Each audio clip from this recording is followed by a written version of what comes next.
Alright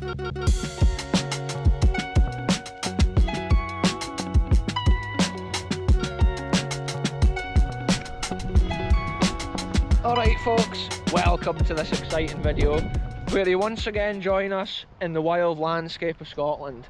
And for today's adventure, we're once again joined by Highlander87 out here. Check him out on YouTube, folks. And today we've actually come to a cool, abandoned, ancient location, folks. This is no something like a 1600s castle or even a 1400s castle or anything for that era. This is literally 2,500 years old, and it's an old Iron Age souterrain, and we'll have documented a few souterrains on the channel. And the cool thing with these historical locations is that it's not even known the full history about them, and the history of the land back then isn't even clear. A lot of the stuff is just theories about how life was back at that time. So let's go and have a look at this souterrain and see what's left from this ancient time in Scottish history. And as we can see from this sign here, look, it's called the Carlungie Earth House. So check it out, folks. This old earth house here, or souterrain, lies within this field here in the lands of Angus.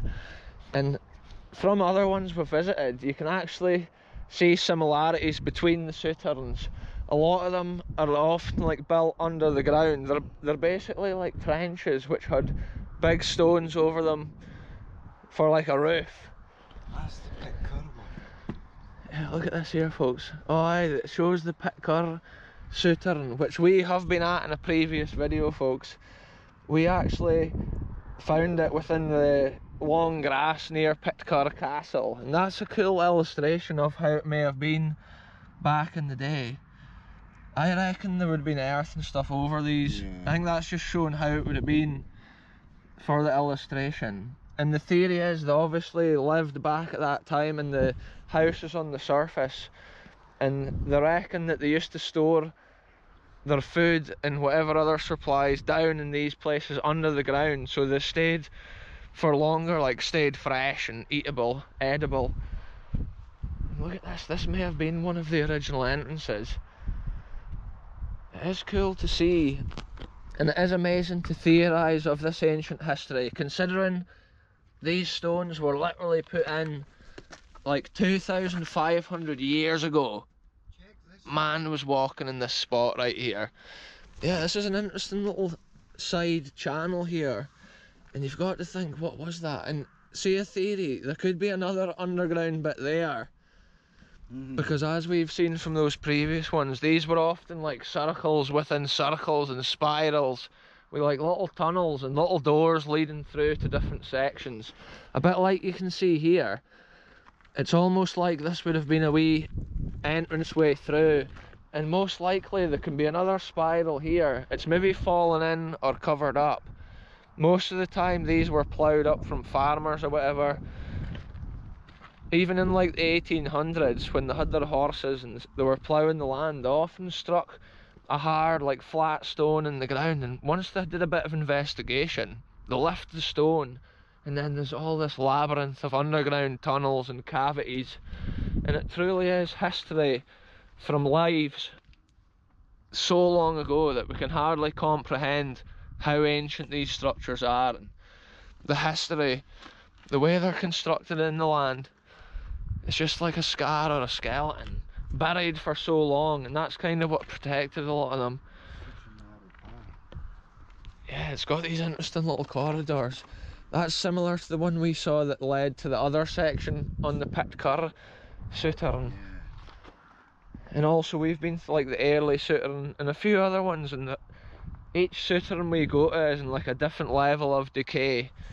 See how these entrances are going through? I can almost guarantee there would be another layer to this around the outside here, and there'll definitely be more here, I believe, than what we can see.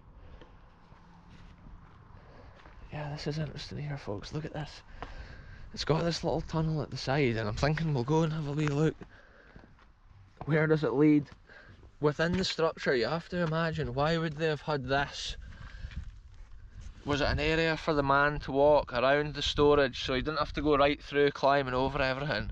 He maybe had these little side passages so he could easily access certain parts.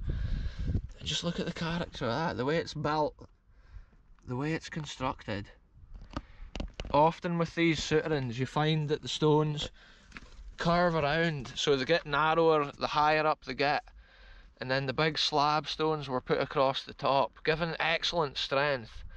And in the early souterrain there was actually a carving of a snake depicted in one of the roof stones, which may have been carved into the roof at that time, or it could have been a carved depiction from an even more ancient time, and the stone may have been reused for the roof of that when they were building it 2,500 years ago.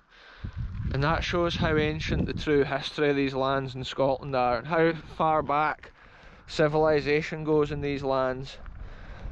Another interesting thing, the depiction of that snake, it was different to the way that I've seen the Picts drawing their snakes on like the Pictish stones and stuff like that. But I reckon obviously the history of these is so much more ancient than the Pictish stones. It is interesting the way this passage kind of comes through and then into this area, maybe at one time linking and joining up with another wider passage that led around the outside. It just makes you think in Scotland, like, what is under your feet. It's so cool coming to these places and just seeing what is left. Yeah, there's different bits here. See, I reckon under the ground there'll be a lot more that's just hard to see. It's super interesting. Because there's an entrance out that side, I'm reckoning down this area here there's most likely a big passage, but see, in this souterrain you can hardly tell the original shape getting narrower to the top. You know what that entrance there reminds me of? If it was covered, it reminds me of the early souterrain. Oh aye, yeah, the entrances are similar. It must have been a similar way they constructed them, like each of the souterrains, it was like a way they built things. Is there a depiction on there? I don't know. Could be natural or it could be scored in, because look, there's a line here. And look at this, this gives you an idea of the original shape of the wall here, how it curves. Normally they get narrower and narrower the higher up they go, and then the big stones are across the top. And that's so cool to see. The bigger stones at the bottom. Wow, it's just mad to see this. Like, think how long ago it was placed. It's absolutely mind-blowing history, folks. Think about the Pictish folk that were here, or not even Picts, even older, Iron Age folk. Think of the Iron Age people, what were they wearing? Like, what noises would have been heard if you just listened at the door of this souterrain? Or like, what animals did they have out grazing? And you have to also think, like 2,000 years ago, 2,500 years ago, what did this landscape look like? There's a farm over here at this side nowadays, and this is all agricultural land, prime agricultural land here in Scotland. But back at the days of the Souterrain in the Iron Age, it may have been wild forest and even more bogland or untamed land, and it is cool to imagine that as you look around. Again, it could have been wild, and also at that time there would have been wolves and stuff roaming these lands as well, so they may have even kept like livestock and stuff like that in these places under the ground. Overnight it would be like a safe place for animals. You're saying there could have been a few entrances?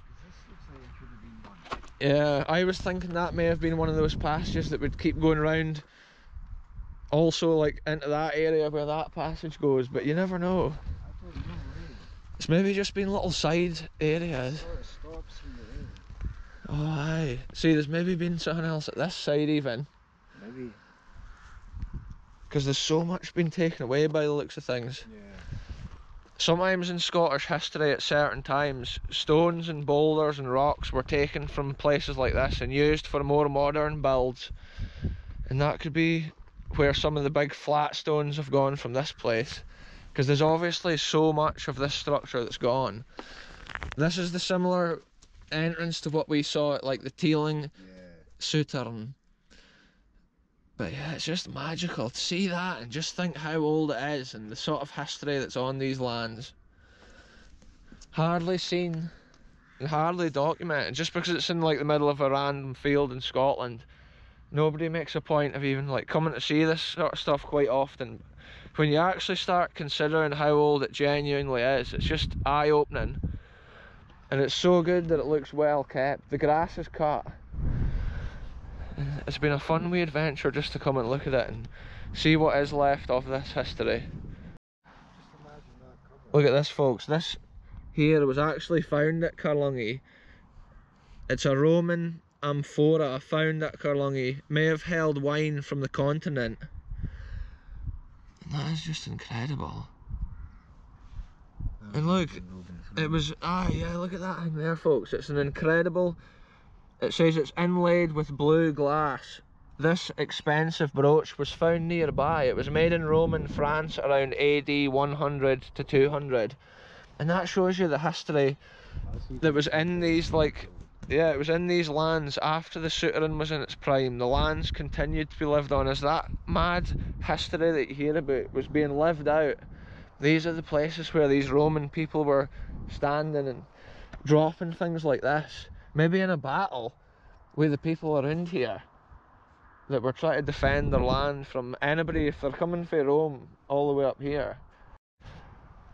Yeah, so 2 Souterrains were found in the Carlungie area, folks, and one of them is actually one of the longest in the country.